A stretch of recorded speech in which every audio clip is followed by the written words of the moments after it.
మహాగణాధిపతయే నమః. ఓం గురుభ్యో నమః. ఓం శ్రీమాత్రే నమః.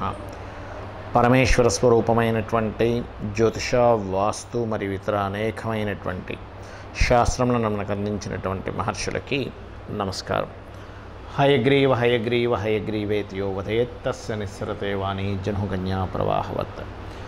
అరుణాం కరుణాతరంగితాక్షీం ధృతపాశాంకుశపుష్పబాణచాపాం అనిమాదిభిరావృతాం మయూకైః అహమిత్యేవ విభావయే భవానీం. శ్రీమాత్రే నమః. ప్రేక్షకులకి ఆ లలితాంబిక అమ్మవారి యొక్క అనుగ్రహం పరిపూర్ణంగా కలగాలని మనస్ఫూర్తిగా కోరుకుంటూ, మనము ఈ ఉగాది నుంచి ఆల్రెడీ మనం ఆదాయము, వ్యయము, రాజ్యపూజ్య, అవమానం గురించి వాటి గురించి మాట్లాడుకున్నాము. అయితే ఈ ఉగాది నుంచి ద్వాదశ రాశుల వారికి కూడా, లేదా ద్వాదశ లగ్నాల వారికి ఏ విషయాలు చేయకూడదు, ఏ విషయాలు చేస్తే బాగుంటుంది, దేవతా ఆరాధన కానీ గోసేవ కానీ ఏం చేసుకోవాలి, అదేవిధంగా కొంతమందికి జాతకం ఉండదు, అలాంటి వారికి ఏ మంత్రం చేసుకోవడం ద్వారా అమ్మవారిది ఎటువంటి ఇబ్బంది నుంచి అయినా బయటపడతారు అనేటువంటి విషయాలు మనం ఇప్పుడు తెలుసుకుందాం. కుంభలగ్నము, కుంభరాశి. ఈ క్రోధినామ సంవత్సరంలో డూస్ అండ్ డోంట్స్ అంటే ఏమి చేయాలి, ఏ విషయంలో జాగ్రత్తగా ఉండాలి. కుంభం వారికి ముందు డోంట్స్ చెప్తాను. మీకు మీ తల్లిగారికి ఏమాత్రం అనారోగ్యంగా అనిపించినా మీరు వెంటనే జాగ్రత్త తీసుకోండి. ఎందుకంటే ఈ విశ్వంలో తల్లిని మించిన దైవం లేదు. తల్లి తర్వాతే ఏదైనా. ఎందుకంటే ఎవరికో జన్మజాతకంలో వాళ్ళకి గనక బాగోలేదు, వాళ్ళ జన్మజాతకంలో మాతృశాపము అంటారు, అలాంటి వాళ్ళకి ఏదో కోర్టులో ఒక జాతకానికి తప్ప, బట్ మిగతా అందరికీ కూడా తల్లే దైవం, తండ్రే దైవం. దాని తర్వాత భగవంతుడు ఈ రూపంలో వస్తాడని మనకు శాస్త్రాలు చెప్తూ ఉంటాయి. కాబట్టి మీరు చేయవలసింది ఏమిటంటే, తల్లిగారి ఆరోగ్య విషయంలో చాలా కేర్గా ఉండండి ఈ సంవత్సరం. అలాగే మరొక విషయం ఏంటంటే, పూర్వీకుల ఆస్తులకు సంబంధించిన విషయంలో గుర్తుపెట్టుకోండి. పూర్వీకుల ఆస్తులకు సంబంధించిన విషయాల్లో చాలా చాలా చాలా జాగ్రత్త వహించండి. అంటే తొందరపాటు పడే ఒకసారి ఏమవుతుంటుంది, తాతగారు ఆస్తండి ఎక్కడ ఊర్లో పొలంలో ఉందండి, పెద్దగా పెరిగేటట్లేదు, పోతే పోనీ అని ఎంతో కొంత వదిలేసామంటూ ఉంటారు. తర్వాత చూస్తే ఒక సంవత్సరం తిరిగి చూశాక, అయ్యో ఆ రోజు కనుక నువ్వు పెట్టుకొని ఉంటే ఇప్పుడు కోట్ల రూపాయలు ఆస్తండి అంటూ ఉంటాం. చిన్న మిస్టేక్ చేస్తుంటామండి. ఇలాంటి తప్పిదాలు మనం చేస్తూ ఉంటాం. క్షణికావేశంలోనూ, తొందరపాటులోనూ, ఇప్పుడు ప్రస్తుతం ఉన్నటువంటి ఈ స్థితి నుంచి అయితే ఫస్ట్ బయటపడిపోతాం కదా అనేటువంటి భావనతోనూ మనం ఇలాంటి తప్పులు చేస్తూ ఉంటాం. కాబట్టి ఇటువంటి తప్పిదాలు అస్సలు పొరపాటును కూడా చెయ్యకండి, ఇది గుర్తుపెట్టుకోండి. అట్లాగే మరొక విషయం ఏంటంటే, ఇక్కడ గుర్తుపెట్టుకోవాల్సిన అంశము, ఇక్కడ ఒకటే విషయం గుర్తుపెట్టుకోండి. వీటితో పాటు మీరు ఇంకొక విషయం జాగ్రత్త ఏమిటది అంటే, మీరు సొంతంగా ఏదైనా ప్రాపర్టీ తీసుకునేటప్పుడు ఈశాన్య భాగం ఏమైనా తగ్గిందా, ఈశాన్యం ఎలా ఉంది అనేటువంటి పర్టికులర్గా జాగ్రత్త పడండి. ఎందుకంటే ఈ కుంభం వారికి, కుంభరాశి వారికి తెలియకుండానే ఈశాన్య భాగం తగ్గడము, ఈశాన్యం ఏదైనా దోషం ఉండేది తీసుకుంటారు ఈ టైంలో తెలియకుండా. అదొక్కటి మీరు చూసుకోగలిగితే అద్భుతంగా ఉంటుంది. మరి ఈ సంవత్సరం మీకు బాగా కలిసి వచ్చేవి, చేయదగినవి, మీరు వేటిని జాగ్రత్తగా మీరు ప్లాన్ చేసుకుంటే బాగుంటుంది అంటే, ఈ సంవత్సరం కొంతమంది చూడండి గవర్నమెంట్ జాబ్స్ కోసం ట్రై చేస్తూ ఉంటారు. సహజంగా ఒక మంచి జాబ్లోకి వెళ్ళాలనుకుంటూ ఉంటారు. ఎప్పటి నుంచో ట్రై చేస్తున్నాండి రావట్లేదు, మరి ఈ సంవత్సరం వస్తుందా? ఖచ్చితంగా వచ్చి తీరుతుంది. మీరు పర్ఫెక్ట్గా ప్లాన్ చేసుకోవాలి, కానీ 100% వచ్చి తీరుతుంది జాబ్ ఈ సంవత్సరం, గుర్తుపెట్టుకోండి. మరి అలాగే డిజిటల్ మార్కెటింగ్ చేస్తూ ఉంటారు కొంతమంది. డిజిటల్ మార్కెటింగ్ అది అందులో బట్టలు కొనుక్కోవడం, బట్టలు అమ్మడం కావచ్చు, నగలు అమ్మడం కావచ్చు, అనేక వస్తువులు, ఒకటి కాదు రెండు కాదు అన్నీ డిజిటల్లో నడుస్తూ ఉంటాయి. అలాంటి అవకాశము మీకు కనుక వస్తే, అటువంటివి ఏమైనా ప్లానింగ్ చేసుకున్నట్లయితే ఈ సంవత్సరం మీరు అటువంటి వాటికి ప్లాన్ చేసుకున్నట్లయితే మీ యొక్క జీవితం చాలా అద్భుతంగా ఉంటుంది, గుర్తుపెట్టుకోండి. అలాగే మరొకటి ఏంటంటే, ఇక్కడ మీరు ఈ సంవత్సరం చాలామంది అడుగుతుంటారేమండి, నా పేరు మీద కొంటే బాగుంటుందా, మీ జీవిత భాగస్వామి పేరు మీద కొంటే బాగుంటుందా ఆస్తి అని.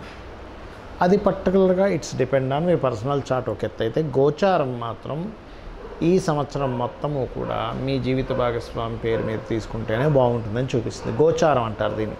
గోచార అనుకూలత is different, me personal chart is different. మరి మీరు చేయవలసిన దేవతారాధన ఏంటి? విష్ణు సహస్రనామాలు వినండి, గోవుకి బెల్లము గ్రాసము తినిపించండి, మరియు నవగ్రహాల్లో కేతు శనిగ్రహాల దగ్గర దీపారాధన చేయండి. వీలైతే రాహుగ్రహం దగ్గర కూడా చేస్తే ఇంకా మంచిది. మరి చాలామందికి జాతకాలు ఉండవు, అంటే వాళ్ళు పూర్వం ఏంటంటే వాళ్ళు నోట్ చేసేవారు కాదు, ఒకవేళ నోట్ చేసినా మిస్ అవ్వచ్చు. కాబట్టి ఏంటి, వాళ్ళకి లగ్నం తెలియదు, నక్షత్రం తెలియదు, రాశి తెలియదు, ఎప్పుడు పుట్టారో తెలియదు. మరి వారికి ఏమిటి? మరి అలాంటి వారికి కూడా ఉందా జ్యోతిష్ శాస్త్రంలో? అంటే అమ్మవారిని కనుక మీరు పట్టుకున్నట్లయితే మీ జాతకం ఎలా ఉన్నా సంబంధం లేదండి. జాతకం ఎట్లా ఉన్నా, ఏళ్ళనాడు శని నడుస్తున్నా, సర్పదోషాలున్నా, ఏ దోషం ఉన్నా ఏం కాదు. అయితే దానికి పర్టికులర్ ప్రాబ్లంకి పర్టికులర్గా ఏ మంత్రం చేసుకోవాలో చెప్తాను. ఇది కనుక మీరు చేసుకోగలిగితే, నాకు ఈ ప్రాబ్లం ఉందండి, అమ్మవారిది ఈ మంత్రం చేసుకోగలిగితే అమ్మవారే రక్షిస్తుంది, మీరేమి టెన్షన్ పడక్కర్లేదు. గుర్తుపెట్టుకోండి, ఏమిటది చెప్తాను. ఒకటి, మీకు మీరుగా ఎదగలేకపోతున్నారు అనుకుందాం. కాసేపు ఎన్నో సంవత్సరాల నుంచి ఇదే ప్రాబ్లం అండి నాకు అని అనుకున్నప్పుడు మీరు చేయవలసింది ఏమిటి అంటే, ఒకటే గుర్తుపెట్టుకోండి, రక్షణ కావాలి. ఎదగాలంటే ఎవరు కావాలి? ఇప్పుడు చూడండి, ఎవరినైనా ఒక పెరగాలి, విశ్వంలో చూడండి, ఒక పక్షి, చిన్న పిల్ల పక్షి పెరగాలంటే ఏంటి, తల్లి ఫీడింగ్ ఇస్తూ ఉంటుంది. జీవుల్లో కూడా మనుష్యుడు కనుక ఒక స్టేజ్ వరకు రావాలంటే తల్లి నిత్యము చూసుకుంటూ ఉంటుంది. అంటే ఏంటి, శ్రీమాత్రే నమః, ఇది చేసుకోండి చాలు, ఇంకేం అక్కర్లేదు. మీకు ఒక రక్షణ ఏర్పడుతుంది. సరేనండి, పెరిగాను, నాకు ఇక్కడ మరి సంపాదన కావాలి కదండి అన్నప్పుడు ఒకటే గుర్తుపెట్టుకోండి, ఓం ధర్మాధార ధనాధ్యక్ష ధనధాన్య వివర్ధిని, ఈ మంత్రం చేసుకోండి చాలు. లేదు, ఓం సంపత్కరై సమారూఢ సింధుర వ్రజసేవితాయ నమః, ఏ మంత్రమైనా గుర్తుపెట్టుకోండి. మినిమం 40 మినిట్స్ చేయాలి మినిమం. ఇంకా మ్యాక్సిమం మీ ఇష్టం, మీ భక్తి మీ ఇష్టం, మీ యొక్క భక్తి అంతా కూడా గుర్తుపెట్టుకోండి.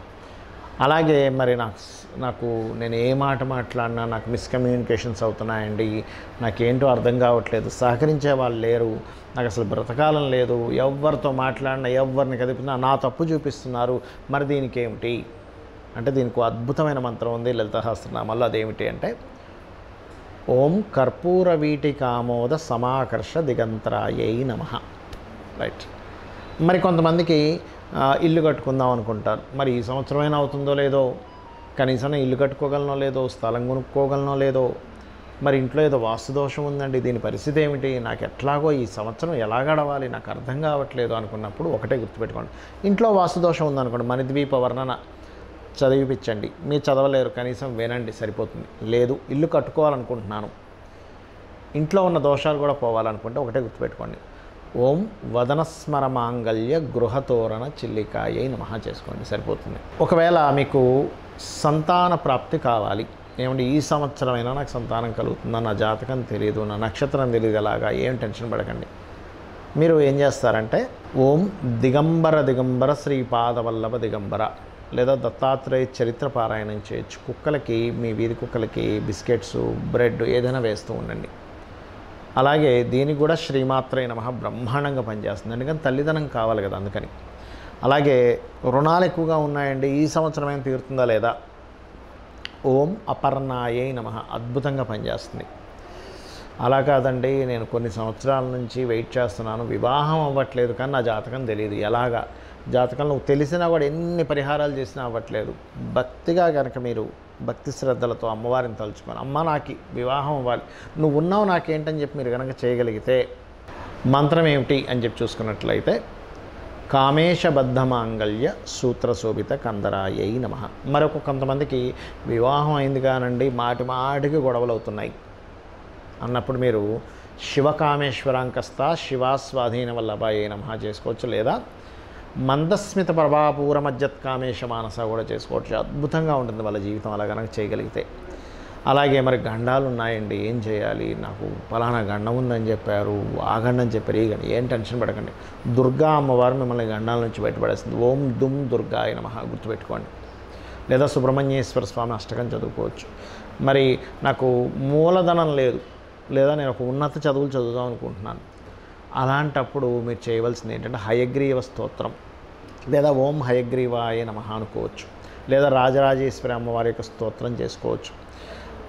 ఇవి కనుక చేసుకున్నట్లయితే ఖచ్చితంగా బాగుంటుంది. మరియు దీంతోపాటు మరి ఉద్యోగం లేదండి, ఉద్యోగ ప్రాప్తి కావాలండి అని అనుకున్నప్పుడు ఒకటే గుర్తుపెట్టుకోండి, ఓం మాణిక్య మకుటాకార జానుద్వయ విరాజితాయై నమః, లేదు ఓం శ్రీమాత శ్రీ మహారాజ్ఞి శ్రీమత్ సింహాసనేశ్వరి నమః.